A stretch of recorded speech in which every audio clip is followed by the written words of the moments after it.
In this series, we've been talking to different experts who've been going in depth, talking about climate change and what it means. Also, I've been talking about net zero and what the target means for that, and we went deeply into that on the last episode. And then also yesterday we talked about diet and food and how we can change our food to impact on the planet. So now welcome to our guest, and that's Heather from the Green Alliance. And we're talking about waste and the circular economy. Also next to Heather is Ali Gordon. Ali's interpreting today. And also voicing over is Andy, behind the camera.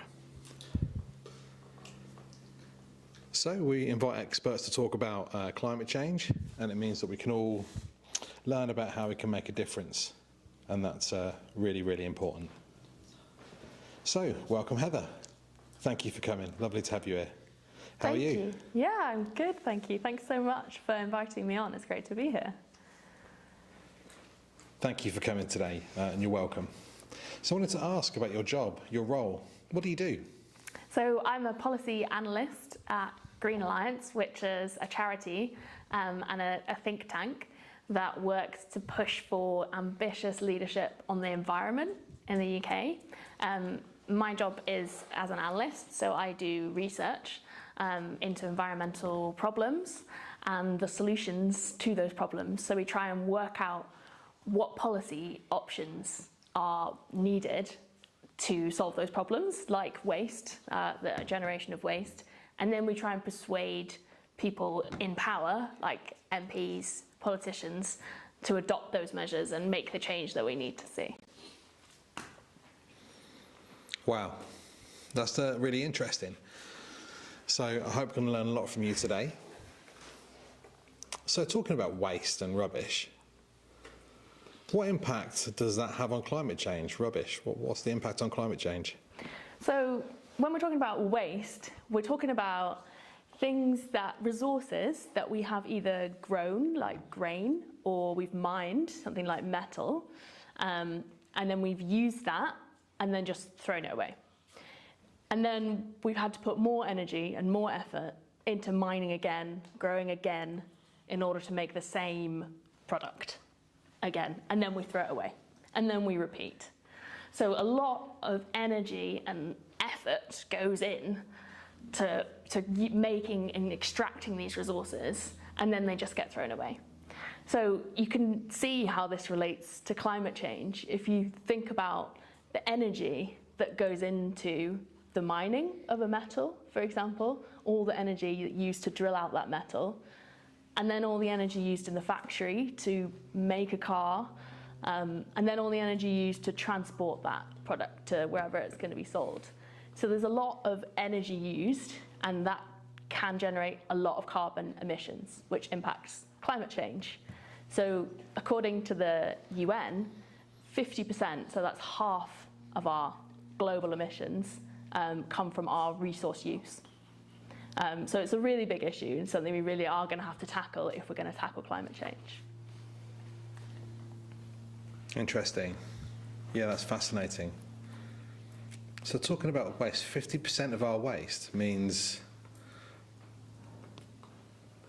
50% is like wasted, and that obviously creates CO2 emissions, and that creates more emissions. That's interesting. So you mentioned about throwing things away, products, so you use it and then throw it away. What are the other options we've got? What are the alternatives? Yeah, so once we throw something away, we put it in the bin at the moment. In the UK, about less than half, 44% of that is recycled. But that hasn't really been improving much in recent years, and it's lagging behind other countries. So some parts of Wales even have a recycling rate. They do much more, it's much closer to something like 70%. So other countries are doing a lot better. But even so, that we recycle some of it gets buried underground, goes into landfill. Some of it gets burnt actually, and there's been quite a lot of increase in burning of waste in the UK so that we don't have to bury it underground. But then that has other impacts on air pollution, and it produces emissions if you stop burning things. And then, like, on top of that, we actually export a lot of our waste at the moment. So we export it overseas to other countries for recycling, but actually lots of those countries don't actually have the facilities there to recycle it. So it can often end up being dumped at the side of the road. Lots of charities have done investigations into that. There's filming by the BBC that shows this waste just being dumped at the side of the road or burnt illegally.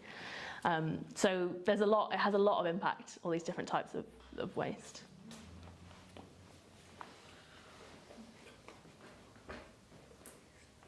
So about our waste, and so it means we ship it off to different countries, and that means obviously more CO2 being used to dispose than a different country or on a ship. Right, I see. Yeah. So it's not great. I think Greenpeace is calling for us to stop exports of all plastic for recycling. And really, we should be dealing with our own waste, shouldn't we? Like, we should be building the recycling facilities in the UK that mean that we can recycle it here.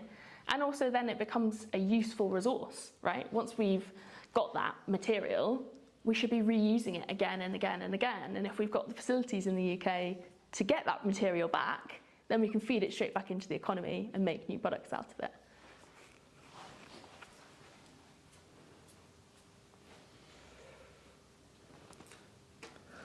So what's the sort of effect moving forward of obviously too much waste? What are the consequences in the UK, for example, and abroad? So what happens after, we make too much waste? Yeah, so there are really big consequences for climate change, for greenhouse gas emissions that cause climate change, also for loss of nature and destruction of habitats. So forests are being cut down, mountains are being dug up for mining. So there's a lot of social and environmental impacts that come with that. But it also has an effect on our economy as well. So access to these materials that we need for our economy, it's quite political. So there are some countries that have access to these resources, and they use that power to control to gain power, essentially. We're seeing it at the moment with the war in Ukraine, that Russia is preventing exports of grain from Ukraine, and it's deciding how much gas it's going to allow Europe to have, how much gas it's going to provide to Europe. So these materials are really key and really strategically used. And in the future, the kinds of materials that we're going to need are going to change, and the countries that have those resources now are going to have the power in the future. So for example, China controls a lot of the minerals and metals that we're going to need for things like electric cars in the future. And the way that we can future-proof our economy and build an economy for the future for the UK that is stable is if we have a circular economy in the UK for these metals, where we can, once we've got the metal the first time, we keep it in the economy. We reuse it, we melt it back down, we make new batteries. We reuse that, we melt it back down, we make new batteries. So we keep using that metal, and once we have it in the UK economy, we then don't need to rely on other countries providing us with raw material again and again and again. So moving to a circular economy has multiple benefits. Okay. So circular economy, you talk about that. So who has to make the changes for that to be successful? Is it individuals, or do you think it should be the government who makes a change, or companies? Can I say everybody? I think everybody should be part of making the change. So there are certainly things that people can do. They can be thinking about using like reusable bags, reusable cups, buying things from shops that have less packaging, or going to refill shops and refilling glass jars, for example, and then reusing that. So there's lots of little choices that customers can make, consumers can make, and the more that we do that as individuals, the more that businesses are going to see an opportunity, and they're going to be like, okay, there's demand for this, I need to do this because my customers want it, and they're going to move in that direction. So that's one thing we can do, but it is limited by the options that are available to us as consumers. So if you've got a nice refill shop in your local area, that's great, and some people will be able to use that. But at the moment, it's generally a bit more expensive than things like the supermarkets. So there's a role also for businesses here to make these products more affordable for consumers and for government. But businesses have been using their marketing departments for decades to persuade us to buy single-use products and disposable items. So they really do have a lot of power to make a change here, and they should be doing that. Government should be encouraging them to make those changes, for sure.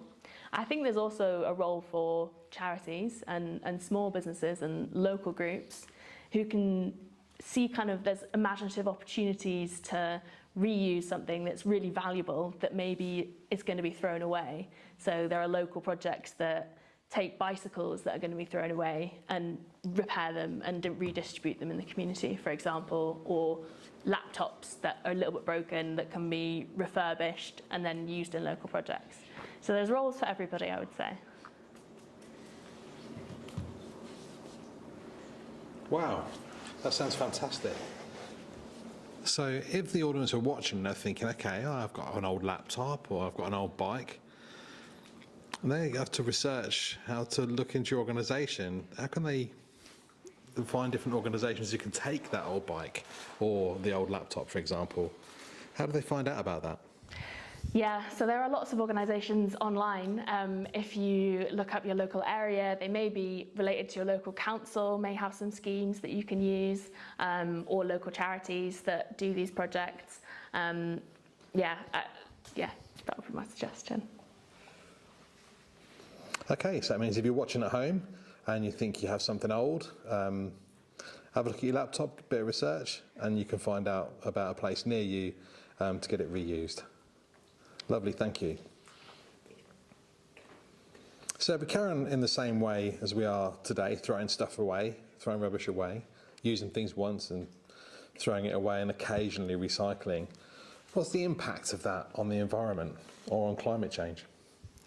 Yeah, so it will make climate change worse. I mean, there's a lot of emissions associated with the extraction of materials, and then the making of new products, and then the use of the products, and then the disposing of them at the end. Also, all of these processes involve carbon emissions.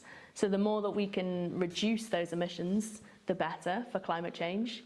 So there are lots of different types of ways of using products that we can think about, maybe as consumers, something for us to think about, and for businesses, ways to design a business that means that materials are either repairable, so like a phone, for example, a lot of phones today aren't really easily repairable. So if your screen cracks, for example, you have to get rid of it and buy a new one. So there are things that government can be doing to change the regulation on design to make sure that phones are repairable. And there are companies out there that are already starting to do this. There are companies that we've spoken to who refurbish electronics. So they take products that have already been used or that were like excess stock or something, and then they kind of repair them, clean them up, and then sell them on to other businesses or to consumers. And that means that there's a lot less carbon associated with that product. It can be up to 99% less carbon in a reused, refurbished electronic item. So there's a lot of potential there. And then also it reduces all those other kind of environmental impacts. So I talked a little bit about forest loss, but also pollution that comes with the disposal of waste. When this waste is dumped or burned, local communities often suffer really badly from pollution impacts and water stress and other environmental problems. So it's absolutely fundamental that we manage to reduce the resources that we use. And the circular economy, where we're reusing again and again, repairing, reusing, repair, reuse, and eventually recycling, is the best way to tackle that problem. And it doesn't mean that we can't have nice things or we can't all have phones. We can still have phones and laptops and live like 21st century people.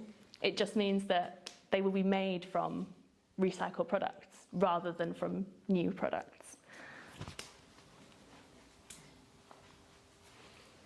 Got it. Fantastic. I think that sounds amazing. So thinking about the current processes and the current systems, do you think if we kind of accept to change to a circular economy, it sounds like it'd be a big change. So do you really think that's actually possible? I do actually, yeah. I actually think it's not as radical as it sounds. We speak to quite a few businesses at work, and some of these businesses are already doing this. They already have these, what they call circular models for their business, where they use reused items or they rent items rather than, so as a consumer you might rent an outfit rather than buying it outright. And actually the economics for these businesses can really stack up. It can make a lot of economic sense for them. Ultimately, they're trying to get the most value out of the products that they make as possible. So if you rent a dress, for example, 20 times, you can get more value as a business out of that dress than if you just sold it once. So it's just really about changing the way that businesses work. And once they see that those economic benefits are there alongside their carbon benefits, then the opportunities are there for the taking. And I think the more that consumers are interested, the more that we talk about it, and the more that we ask businesses what they're doing and ask our politicians what they're doing, the greater the incentive will be for us to move in that direction.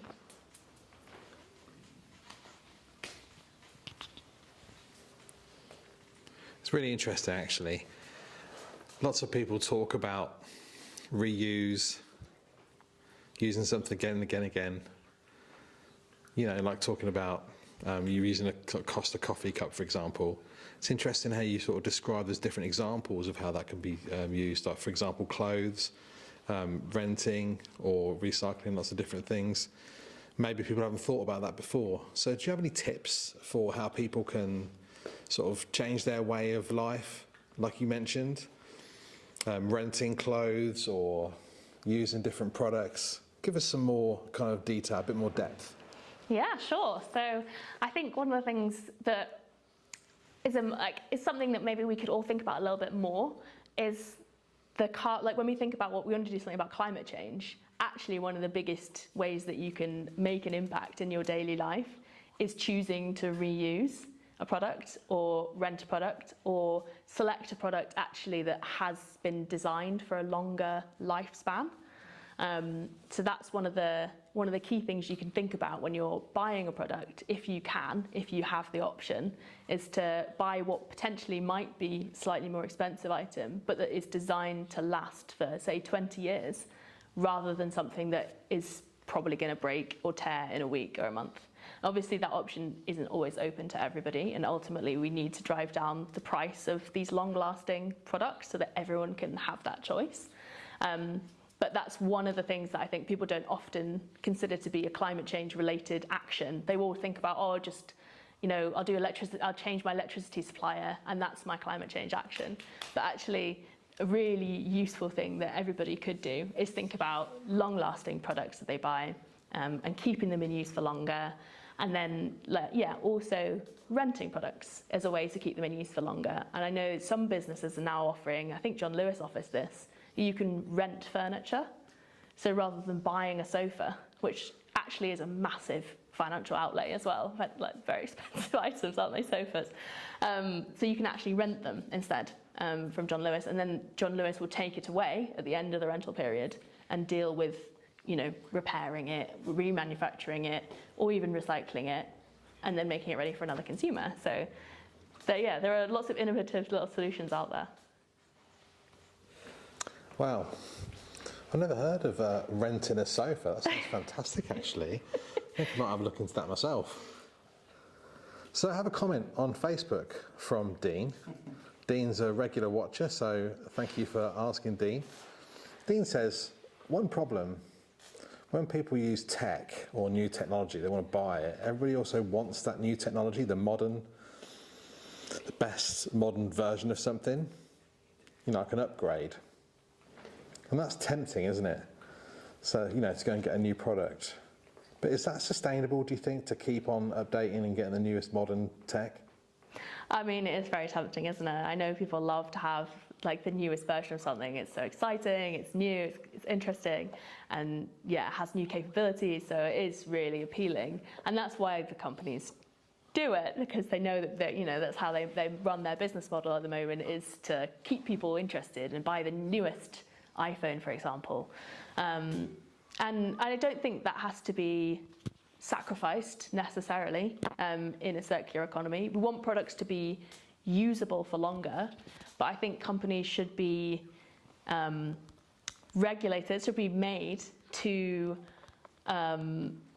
allow software updates for longer on older devices, for example. So like a phone that's produced 5 years ago should be capable, and is, according to electronics companies that we speak to, technically it is capable of running the new software, but the companies don't allow the updates to be made on that software, on that phone. So that's something that definitely should change and could provide some of the more kind of the new updates, but in old hardware. And then the other thing is that it's not always the case that you have to keep, obviously the best is to keep the phone you have, but if it's not an either or, you can also, if that phone is going to be taken apart somewhere and all the little components, like the camera could be taken out and the battery could be taken out and replaced with a newer battery and newer camera, or it could be remanufactured into something that has higher technical specifications. So it's not that the entire device necessarily even needs to be replaced to get those benefits.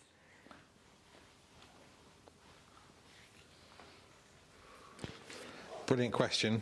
Thank you, Dean. Also have another question, one from Andrew. He's asking, if you reuse or recycle things, will you save money as well, right? Yeah, you do. And like you absolutely do. If you can reuse something, you buy it once, you reuse it again and again, and you don't have to buy new. And that should be the case for all kinds of, that's also the case for renting. If you can rent a product at a lower price point than you have to put out to buy it new, then there are more and more options that you can use to save money, which is particularly relevant right now given like the cost of bills and everything at the moment. So that's something people can really look into. And the more that we encourage businesses to do these kind of circular models, the cheaper it should become for everybody to access those. So that the refill shop that maybe isn't accessible to everyone right now, the more that people who can afford it do use it, the cheaper it becomes for everybody in the end.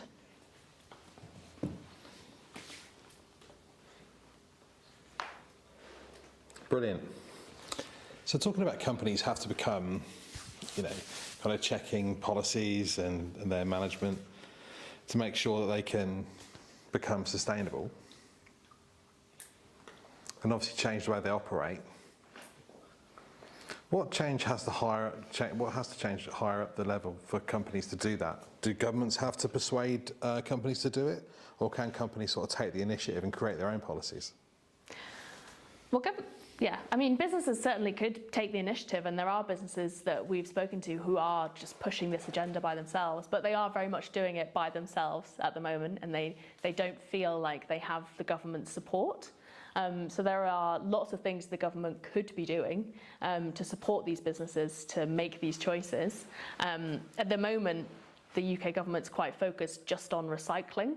It's looking at recycling policy and how to improve that, which does need to happen, but it's really the last resort. In a properly circular economy, you should be reusing, repairing items before you have to end up recycling them. That's the last option when you break it down to its individual components and recycle it. So we want them to go beyond that, really, and that's what we see happening in other countries. So, for example, in the EU, they've got this package of measures on the circular economy that they're pushing forwards that's going to probably really change how products are made, how they're designed, how they're made, and how they're disposed of. So they're asking for things like a certain amount of recycled content in every battery. So once you start asking for that, then you already create a market and a demand for that recycled metal. So it starts to create the beginnings of a real circular economy for that metal. So there are options out there that UK government could adopt and should be adopting. Another one is in Germany. and the Netherlands, they have these schemes where it's called a deposit return scheme. So if you buy juice in a glass bottle and you drink the juice, you've got the empty bottle and you return it back to the shop where you bought it and you get a little bit of your money back. So you get your deposit back after you've used it. And that scheme's working really well for keeping these glass bottles in use again and again, so we don't have to keep using new glass. And then it builds this kind of almost like an acceptance in society as well, that reusing things is a good idea. You get a little bit of money when you give your bottle back, it's really easy, and then all other kinds of business models can start to grow up around that. So it's kind of like a first stepping stone that the government in the UK, we think, should really be getting on with. Fantastic system, so clear. And other countries, obviously there are good governments with good initiatives and getting on with the job. Do you think the UK government will use it as an example, or do you feel there's some kind of reticence to do that? Or if there is, why is that? Well, so the government has said they're looking into this scheme I spoke about, which is the deposit return scheme with the bottles. They are looking into that. But progress has been very, very slow. I think, unfortunately, for this government, they don't necessarily see it as their political priority, like top of their agenda for the day. It often gets kind of like, oh, we'll do it later kind of attitude. So there's work that needs to be done from organisations like my organisation to kind of push them and outline really that this is the future of the economy in the UK for us. This is what the economy is going to look like in 2050. We're all going to be reusing products. This is the businesses that need to grow in order for us to have a thriving economy in 2050. So it's a job for us to do, but also a job possibly for people out there who think this is really important. I would say, if you care about this issue, then absolutely do contact your local politicians, whether that's your council or your MP, and let them know that you care and that you want to see action, because ultimately, they represent us in Parliament in making these laws. They represent us. And as much as they like to talk about leadership, actually, few of them really like to stick their neck out. Like, they don't want to put themselves out there above the parapet and push something if they don't feel like their constituents and their voters back at home want them to do it. So us voicing our concerns and talking to them about it, raising it with them in a letter, in an email, if you ever meet them at any kind of event, that really does help push government to take action.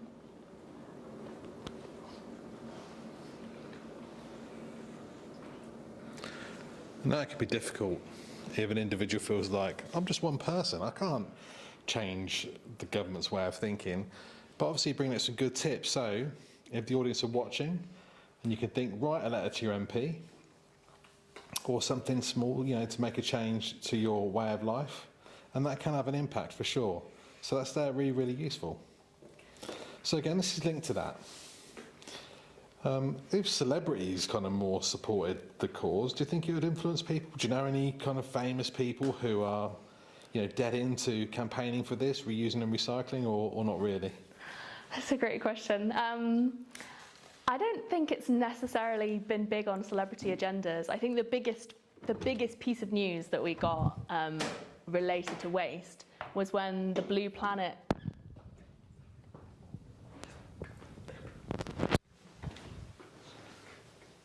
So just repeat that, please. From the beginning of my answer. Yes, cool. So it's a great question about celebrities and who's campaigning for this in the celebrity world. I think the biggest impact we had in that space was when David Attenborough did the Blue Planet BBC documentary series, and he created a lot of public interest and noise about the issue of plastics in the ocean. And I think that changed a lot of people's perspectives. It was very kind of emotional and visual way of communicating the issue, and it really touched a lot of people. And I think that got a lot of people thinking about it in their lives and also talking about it more, on the sofa on a Sunday night, just being like, oh my God, all of this plastic waste, like how can we do something about this? So I think David Attenborough's had a big role in terms of celebrity campaigners on it. I'm not sure. I can't think of anyone else, but it would be great if there were people, on Instagram and TikTok, like pushing this agenda. That would be super helpful. And I do think that people do really care about it. So yeah, I think there's a lot of potential out there. I agree. Earlier in the series, we were talking about rubbish on the beach, and it was a big impact because someone obviously walked on the beach and saw that. And I think maybe you're right, or maybe you disagree. When people actually see the impact and see the problem, they feel more inclined to kind of want to go and do something. And waste is really hidden from us. So do you think that's right? Do you think it makes people kind of feel like, I could just leave it because waste is hidden? Yeah, I think that's a really good point, actually. Like, it is, we put it in the bin, or we put it in our recycling. Even we think we're doing a really good job. We wash it up, we put it in the recycling, and we're like, cool, problem solved. That's all out of sight, out of mind.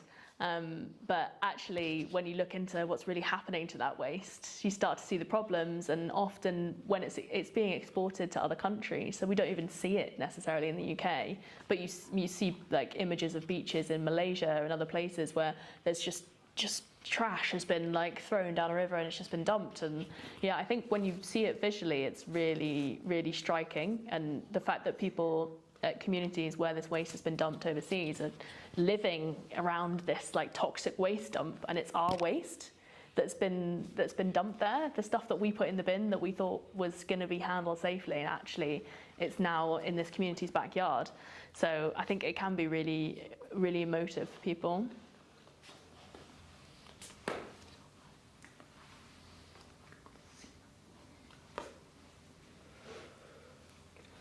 I can imagine, obviously, people living abroad, people would see our rubbish and probably resent that and probably feel like they want to do something.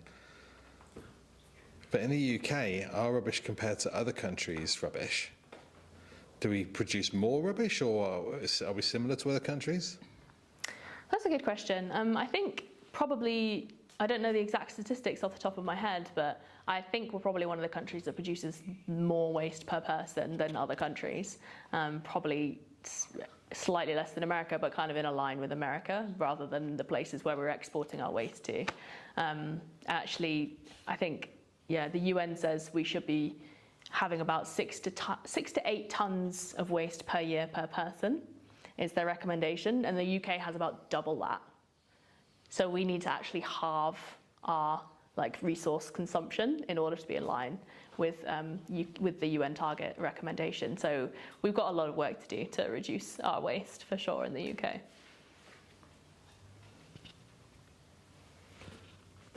Definitely. Yeah, we need to do something. So abroad, you kind of mentioned the term social impact as well. What does social impact mean? Could you explain a little bit more about that? Yeah, so I was thinking about the communities where this waste is dumped, and it's in their backyard effectively, and this is where they're living, and it has pollution impacts that affect the air, affects the water, and it also affects the opportunities for the people that live there, and the kind of jobs that are available, and all of these kind of problems. So on the waste side, that's more what I was thinking about. That also happens on the other end of the scale, when you're actually kind of getting the material out of the ground in some countries. So for example, if you're mining metals that may be used in a phone, for example, oftentimes those mines have really bad labour practices. So they can be employing children, for example, and they can be quite exploitative. So they're not very good working conditions, and they don't pay them very much.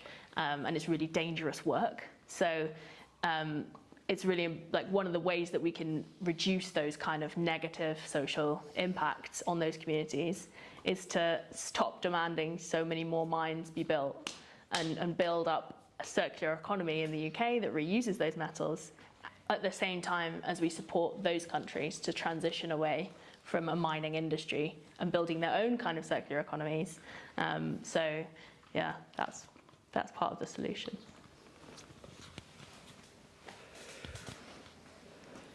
It's really fascinating discussion, so thank you so much. So I've got another question actually from Isabel, and that's online, and she's asking about plastic bottles and recycling in the global south.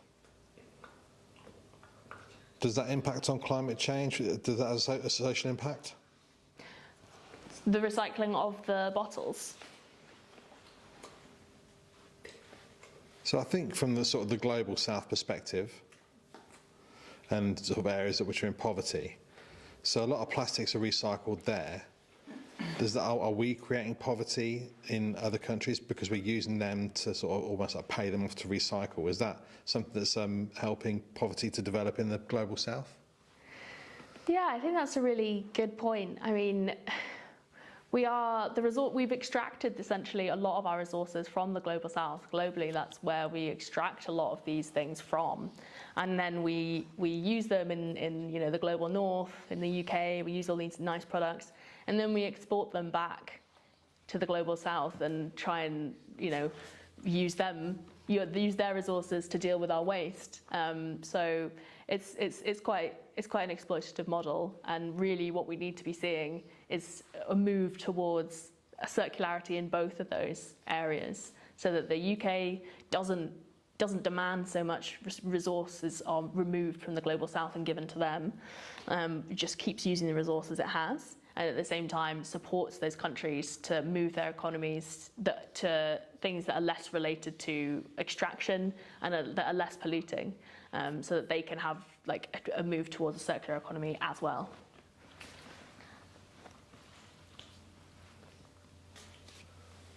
Interesting. Lots of talking about how to move forward from this.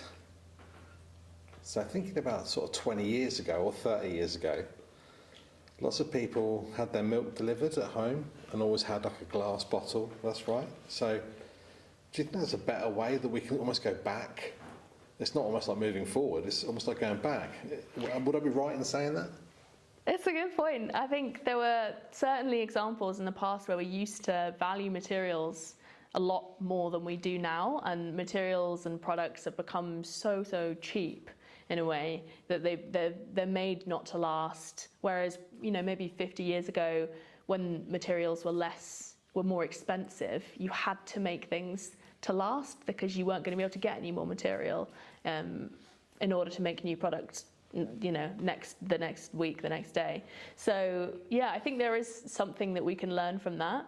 The milk bottles example is funny because, well, I feel like I saw a milkman the other day on the road and I was like, oh my God, the milkmen are coming back. Those businesses are, those businesses are coming back. And people are looking at ways to do things like get your milk in a glass bottle. You can get normal milk, you can get dairy milk, you can also get like vegan milk in glass bottles now delivered by the milkman.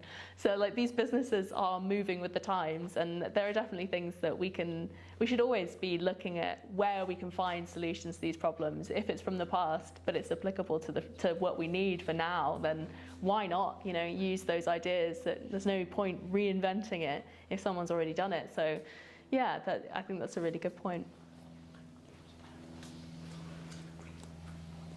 So that question is from Dean, but also wanted to ask, it's become harder now compared to back then. It seems easy, like you say. Obviously the resources are expensive then, so people kind of felt like they had to sort of reuse and recycle and repair. So why has it become harder for us to kind of use things again? Why is it easier for us to throw stuff away? Yeah, I mean the economics just kind of the system that we're in make it cheaper in order, like it is just often cheaper to buy something and throw it away than it is to pay for the slightly more expensive but longer lasting product that can be reused again and again and again. And it's the company's model that drives that, that they are designing products that are so cheap that they just break. So there's lots of things that government could be doing to try and change that, I think. One of the things they're looking at the moment is making companies pay for the disposal of the product that they create. So a company makes packaging for sandwiches or something. They're going to have to pay for the disposal of that sandwich packaging when it's disposed at the end. So it creates an incentive for the company itself to either reduce the amount of packaging that's on the sandwich to the bare minimum, or to make that packaging more easily recyclable or reusable, because then they won't have to pay for it to be disposed. So yeah, there are ways that government can take to kind of tweak and change the economics of the system to make it easier for us to all make better choices. Interesting, because recently the government decided to bring in a sugar tax, which meant everybody, obviously, who was buying fizzy drinks, a lot of people had to think about changing their behaviour and moving to sort of reduced sugar or Diet Coke, and that was easy for people. So it could be similar with plastics or single-use plastics. If companies had to sort of pay when they disposed of it, would that mean that the change would be quicker? Do you think that would happen? Overnight, for example? Possibly. I mean, if you want businesses to change their behaviour, I guess the most impactful thing you can do is to change the finances of the transaction, to persuade them to change it. And the government is introducing a plastics packaging tax at the moment, so that one is on the way. I think more broadly, they could be offering like tax breaks almost for companies that do the right thing. So if something is a repaired item, or it's a reused item that a company is selling, maybe they shouldn't have to pay so much VAT on that item, for example. The other way that they could possibly change the tax system would be to increase taxes on raw material, like new material. So if you really think you need to have new metal in order to make this product, then you have to pay a premium for it because it's new. Whereas if you can find a recycled source for that metal, then you get a tax break. So like rebalancing the tax system in that way would probably really make a change quite quickly for businesses. It'd be quite radical. I don't think the businesses would like it necessarily, but it would work. So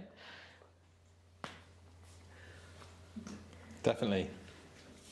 I think sometimes you have to kind of, upset companies a bit, and then they kind of like go along with it to help the environment. I think it's important for all of us. So individuals go shopping. You mentioned earlier about choice. There's a lot of choice these days.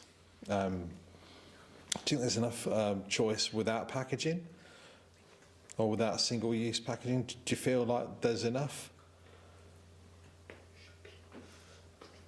Or do you think shops should be producing kind of more stuff without packaging and plastic? I think there are options, but they are quite limited at the moment, and it's not really the major big brand companies that are driving that. It's often small businesses who have a particular passion for reducing waste or for reducing packaging that will set up a business that offers that. So I think big companies could be doing a lot more to offer products with less packaging or with no packaging at all. I think there have been some trials in supermarkets that have trialled that kind of, here's some oats and just bring your container and fill it up, and then you don't need any packaging at all. And I'd like to see a lot more of that. And the more that companies do this, and the more that we as consumers try it, the more common it will be, because the business will see the demand, and then they'll drive that forward. So anything that businesses can do to increase the choices that consumers have to choose an option that's easy, that has less packaging, like I would love to see more of that. And maybe there's a role for government there to kind of encourage companies to be doing that. I'm offering them incentives for if they offer things with lower packaging. But removing all packaging is never going to be possible. So some things do have to be packaged, but there's way too much packaging as the way it is at the moment. And that's another thing that maybe we can all do as well, is kind of talk to businesses about it. So if you go to a supermarket and you see like loads of things covered in plastic, and it doesn't need to be, take a picture and tweet it to the company, and make a bit of a stink about it on social media, and sometimes that can have like quite an impact. Or if you're at some kind of event, or like a work event or a conference or something, and they're handing out like plastic disposable cups, or food that's covered in plastic packaging that's just unnecessary, maybe make a comment to the events team, like put in a little complaint in an email or something, just suggesting, oh, maybe you could have used china mugs that were washed up and, you know, metal spoons rather than a load of plastic we didn't need. So I think that we can all be aware of it and, you know, comment on it where we can and try and push for change.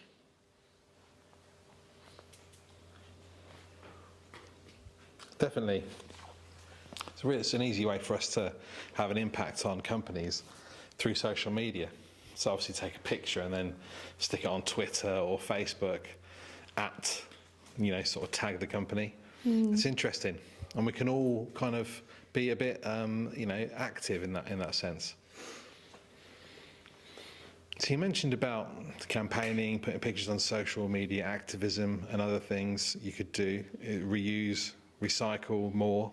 Do you have any tips for people at home how to reduce their waste? So your kind of main message for today, if you will. Okay. I think just think about the products that you buy. I kind of mentioned this a little bit, but when you're buying a new outfit, like think about how many times am I going to wear that outfit? Like, is this an outfit that's going to last for a really long time? And can I reuse it and reuse it and reuse it? Where am I buying it from?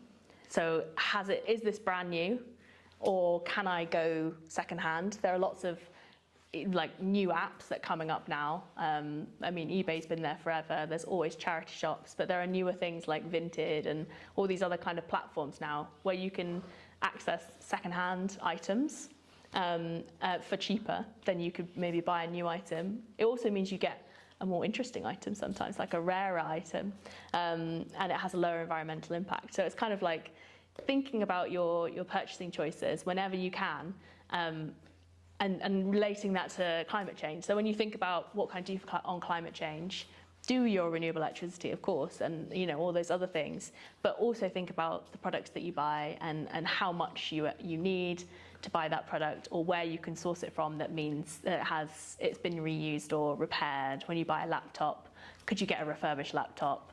And like seek out those opportunities and support those businesses that are doing the right thing. Fantastic information for everybody, thank you. So one more question from social media for online, from Peter. He's asked about plastic bags. Obviously a lot of people use plastic bags, but recently there's been a charge of 10 or 20p. So do you think that's improved the situation? Has it reduced the use of plastic bags? Or do you think people just aren't bothered, they just keep using the plastic bags? It's a really interesting one, actually. So when it was introduced, it was like, oh my God, this is going to change everything. This is how we should do it. Just add a little kind of economic disincentive to plastic bags and then no one will use them. But strangely enough, what's actually happened as a result of that plastic bag tax is that people buy more of the bags for life, which are also made from plastic, but more, like a lot more plastic. They're very durable because they're supposed to be used for life. So instead of buying the very cheap little plastic carrier bags, they're buying the bags for life repeatedly. So it actually increased the amount of plastic that we're using for bags at supermarkets through this plastic bag tax. So it's actually had the opposite impact that it was designed to have. So it's one of those funny ones that hasn't actually helped necessarily, and kind of teaches us a bit of a lesson about how to design policy interventions and to be quite careful that you're not just pushing people to a worse option. So a lot of the time we talk about plastic because it's super relevant and super important. But if you just switch out a plastic fork for a wooden fork and you still dispose of it and you only use it once, you just throw it away, that's actually just creating a different problem. You've just moved the problem to another place. So we're now going to have to cut down loads of trees in order to produce loads of wooden forks that we just throw away. So the real solution is not to use single-use items at all, but to use something, you know, metal or something that you can use and wash and use again and again and again.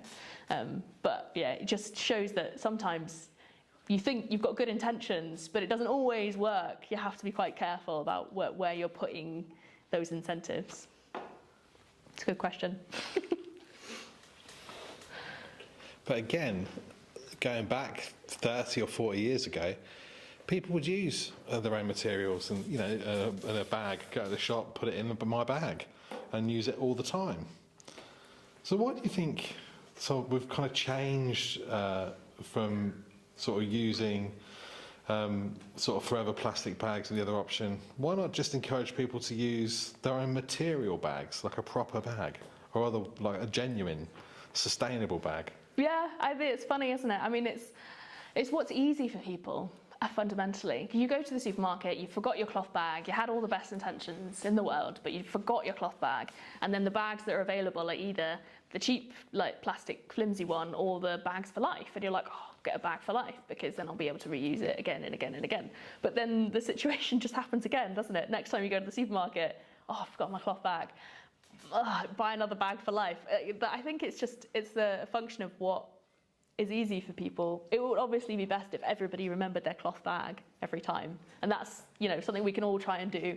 We can all remember to take our like reusable coffee cup when we're getting a coffee, and those things need to become, you know, the default culture, and that's part of what we're trying to achieve. And, you know, we're on that journey towards that place where everyone has a bag and a coffee cup with them at all times. Yeah. Fantastic. Well, that's been a really interesting discussion today. I've definitely done a lot. And also, we'll try to bear it in mind about using my right bag, proper bag in future. So thank you, everybody, for your questions. And we'll be back next week. But thank you so much to Heather for joining us today. It's been lovely to have you here. Oh, thank you. Thanks for having me. It's been great. See you next week.